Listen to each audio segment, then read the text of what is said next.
ओम नमः शिवाय। श्री शिव महापुराण कैलाश संहिता 19वां अध्याय महावाक्यों के तात्पर्य तथा योग पट्ट विधि का वर्णन। सुब्रह्मण्य बोले, अब महावाक्यों को कहता हूँ। प्रज्ञानम ब्रह्म, ब्रह्म उत्कृष्ट ज्ञान स्वरूप अथवा चैतन्य रूप है। अहम ब्रह्मास्मि, वह ब्रह्म मैं हूँ। तत्त्वमसि, वह ब्रह्म तू है। अयम आत्मा ब्रह्म, यह आत्मा ब्रह्म है। ईशा वास्यमिदं सर्वम, यह सब ईश्वर से व्याप्त है। प्राणोस्मि, मैं प्राण हूँ। प्रज्ञानात्मा, प्रज्ञान स्वरूप हूँ। यदेवेह तदमुत्र तदन्वह, जो परब्रह्म यहाँ है वही वहाँ परलोक भी है। जो वहाँ है वही यहाँ इस लोक में भी है। अन्य देव तद्विदितादथो अविदितादधि, वह ब्रह्म विदित से भिन्न है और अविदित से भी ऊपर है।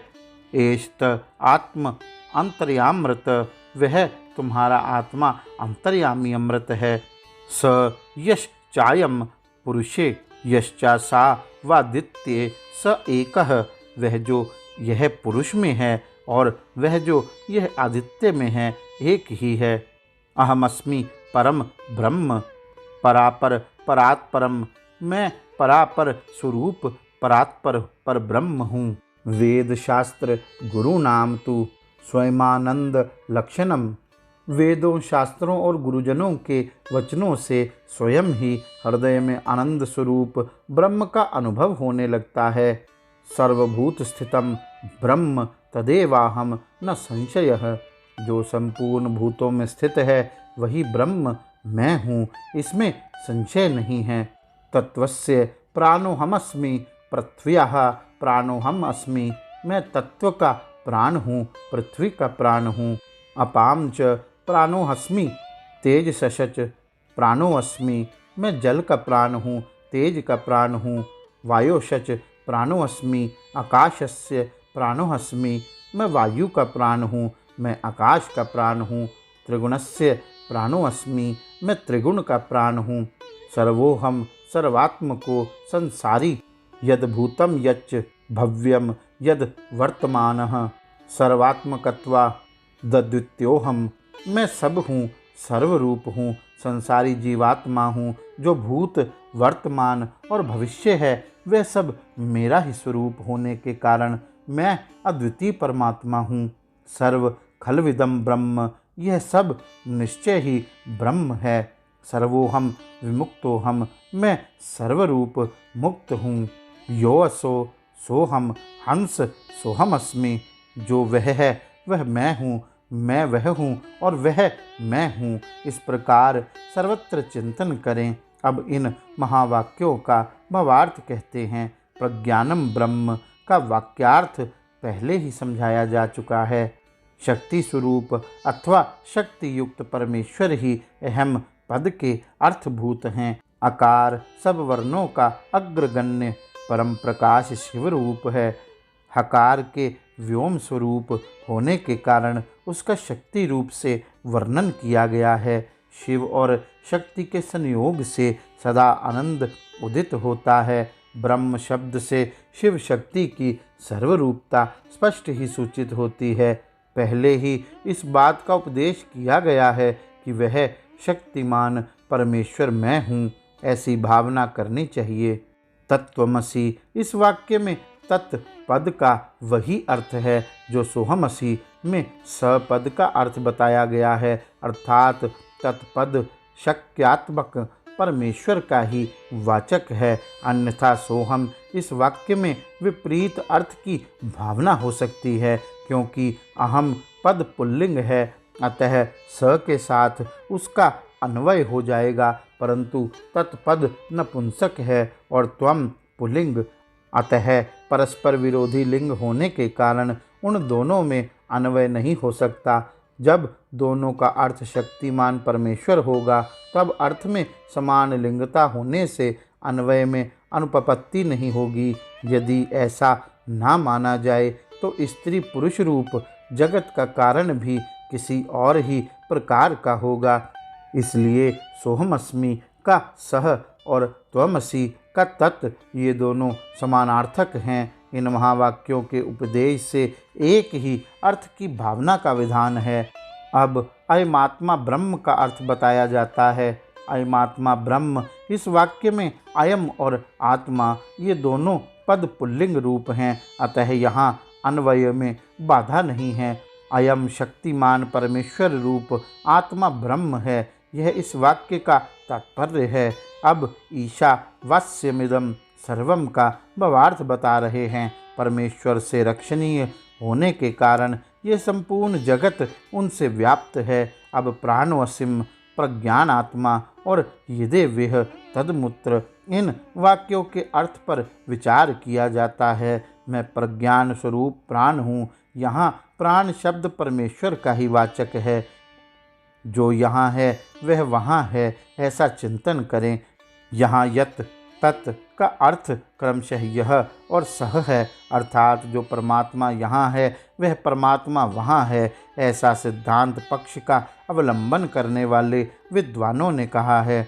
उपर्युक्त वाक्य में यद मूत्रम तद विनः, इस वाक्यांश का भाव यह है कि यो मूत्र स इह स्थित है, अर्थात जो परमात्मा वहाँ पर लोक में स्थित है वही यहाँ इस लोक में भी स्थित है। इस प्रकार विद्वानों को पहले के समान ही परम पुरुष परमात्मा रूप अर्थ यहाँ अभिष्ट है।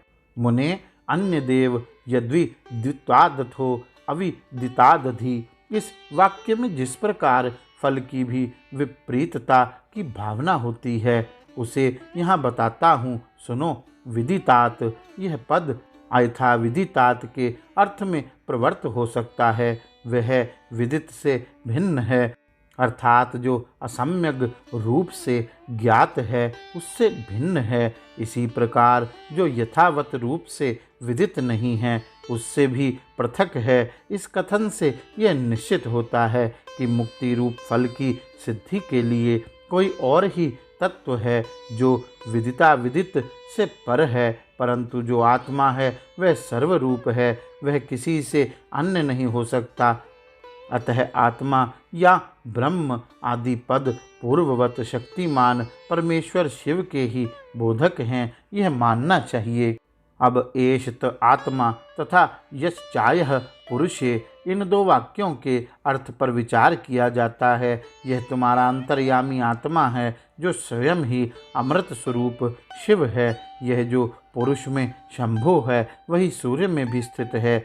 इन दोनों में कोई भेद नहीं है। जो पुरुष में है वही आदित्य में है। इन दोनों में पृथकता नहीं है, वह तत्व एक ही है। उसी को सर्वरूप कहा गया है। पुरुष और आदित्य, इन दो उपाधियों से युक्त जो अर्थ किया जाता है वह औपचारिक है। उन शंभुनाथ को सब श्रुतियाँ हिरण्यमय बताती हैं। हिरण्यबाहवे नमः, इसमें जो बाहु शब्द है वह सब अंगों का उपलक्षण है, अन्यथा उसे हिरण्यपति कहना किसी भी यत्न से संभव नहीं होता। छांदोग्योपनिषद में जो यह श्रुति है, यह ऐशो दंत्रादित्ये हिरण्यमय पुरुषो दृश्यते, हिरण्यश्रमश्रु हिरण्यकेश आप्रणखात सर्व एवं सुवर्ण, इसके द्वारा आदित्य मंडलांतर्गत पुरुष को स्वर्ण में दाढ़ी मूछों वाला, स्वर्ण सदृश केशों वाला तथा नख से लेकर केशाग्र भाग पर्यंत सारा का सारा स्वर्ण में प्रकाश में ही बताया गया है।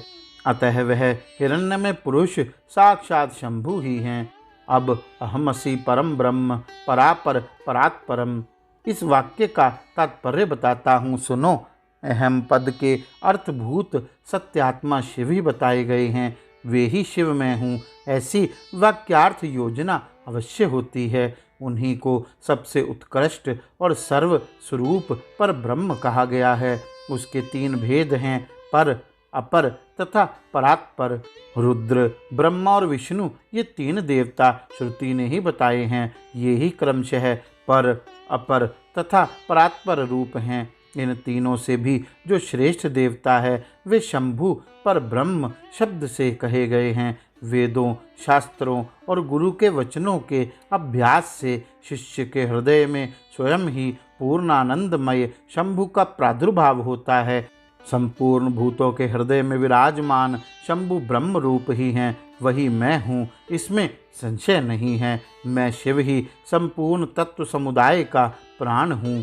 ऐसा कहकर स्कंद जी फिर कहते हैं, मुने, मैं शिव, आत्म तत्व, विद्या तत्व और शिव तत्व, इन तीनों का प्राण हूँ। पृथ्वी आदि का भी प्राण हूँ। पृथ्वी आदि के गुणों तक का ग्रहण होने से ये समझ लो कि यहाँ सारे आत्म तत्व गृहीत हो गए। फिर सबका ग्रहण विद्या तत्व और शिव तत्व का भी ग्रहण कराता हूँ। इन सब तत्वों का मैं प्राण हूँ। मैं सर्व हूँ, सर्वात्मक हूँ। जीव का भी अंतर्यामी होने से उसका भी जीवात्मा हूँ। जो भूत, वर्तमान और भविष्यत काल है, वह सब मेरा स्वरूप होने के कारण मैं ही हूँ। सर्वो वैरुद्रः, यह श्रुति साक्षात शिव के मुख से प्रकट हुई है। अतः शिव ही सर्वरूप है, क्योंकि उन्हीं का इन समस्त उत्कृष्ट गुणों से नित्य संबंध है। अपने और पराये के भेद से रहित होने के कारण मैं ही अद्वितीय आत्मा हूँ। सर्व खल्विदम ब्रह्म, इस वाक्य का अर्थ पहले बताया जा चुका है। मैं भाव रूप होने के कारण पूर्ण हूँ। नित्य मुक्त भी मैं ही हूँ। पशु जीव मेरी कृपा से मुक्त होकर मेरे स्वरूप को प्राप्त होते हैं। जो सर्वात्मक शंभु है वही मैं हूँ। मैं हंस रूप हूँ तथा शिव रूप हूँ। वामदेव, इस प्रकार संपूर्ण वाक्यों के अर्थ भगवान शिव ही बताए गए हैं।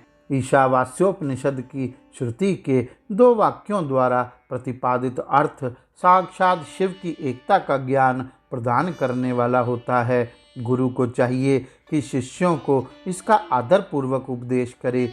गुरु को उचित है कि वे आधार सहित शंख को लेकर अस्त्र, मंत्र, फट से तथा भस्म द्वारा उसकी शुद्धि करके उसे अपने सामने पूजित हो चौकोर मंडल में स्थापित करें। फिर ओंकार का उच्चारण करके गंध आदि के द्वारा उस शंख की पूजा करें। उसमें वस्त्र लपेट दें और सुगंधित जल भरकर प्रणव का उच्चारण करते हुए उसका पूजन करें। तत्पश्चात 7 बार प्रणव के द्वारा फिर उस शंख को अभिमंत्रित करके शिष्य से कहें, हे शिष्य, जो थोड़ा सा भी अंतर करता है, भेदभाव रखता है, वह भय का भागी होता है। यह श्रुति का सिद्धांत बताया गया, इसलिए तुम अपने चित्त को स्थिर करके निर्भय हो जाओ। ऐसा कहकर गुरु स्वयं महादेव जी का ध्यान करते हुए उन्हीं के रूप में शिष्य का अर्चन करे।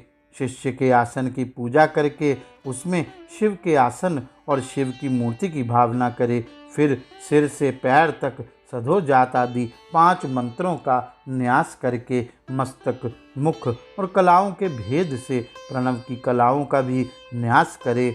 शिष्य के शरीर में 38 मंत्र रूपा प्रणव की कलाओं का न्यास करके उसके मस्तक पर शिव का वाहन करे। तत्पश्चात स्थापनी आदि मुद्राओं का प्रदर्शन करे। फिर सर्वज्ञादि मंत्र से क्रमशः अंग न्यास करके आसन पूर्वक 16 उपचारों की कल्पना करे।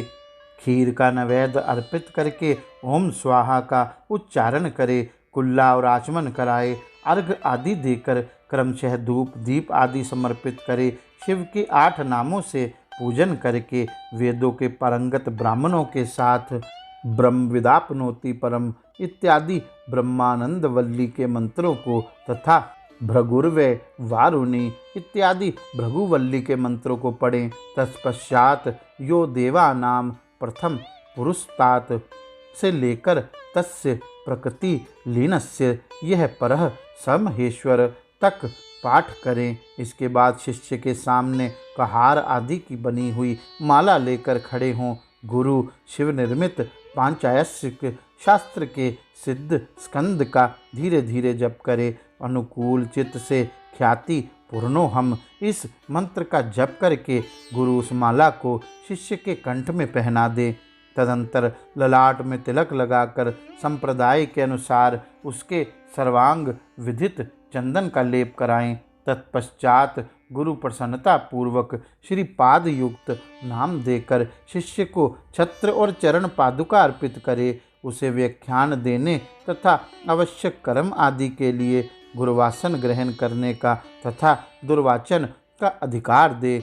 फिर गुरु अपने उस शिव रूपी शिष्य पर अनुग्रह करके कहे, तुम सदा समाधिस्थ रहकर मैं शिव हूँ, इस प्रकार की भावना करते रहो। यों कहकर वह स्वयं शिष्य को नमस्कार करे। फिर संप्रदाय की मर्यादा के अनुसार दूसरे लोग भी उसे नमस्कार करें। उस समय शिष्य उठकर गुरु को नमस्कार करे, अपने गुरु के गुरु को और उनके शिष्य को भी मस्तक झुकाए। इस प्रकार नमस्कार करके सुशील शिष्य जब मौन हो और विनीत भाव से गुरु के समीप खड़ा हो, तब गुरु स्वयं उसे इस प्रकार का उपदेश दे, बेटा आज से तुम समस्त लोकों पर अनुग्रह करते रहो। यदि कोई शिष्य होने के लिए आए तो पहले 1 वर्ष तक उसकी परीक्षा कर लो, फिर शास्त्र विधि के अनुसार उसे शिष्य बनाओ।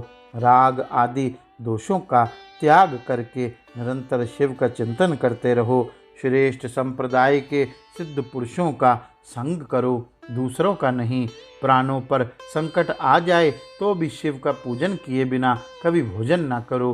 गुरु भक्ति का आश्रय ले सुखी रहो, सुखी रहो। इस उपदिष्ट कर्म से दयालु ज्ञान सागर श्रेष्ठ गुरु प्रसन्न चित्त से शिष्य को अपने समान बना दे। मुनीश्वर वामदेव, तुम्हारे स्नेहवश अत्यंत गोपनीय होने पर भी मैंने यह योग पट्ट का प्रकार तुम्हें बताया है। ऐसा कहकर स्कंद ने यतियों पर कृपा करके उनसे सन्यासियों के शौर और स्नान विधि का वर्णन किया। गौरी शंकर भगवान की जय। ओम नमः शिवाय।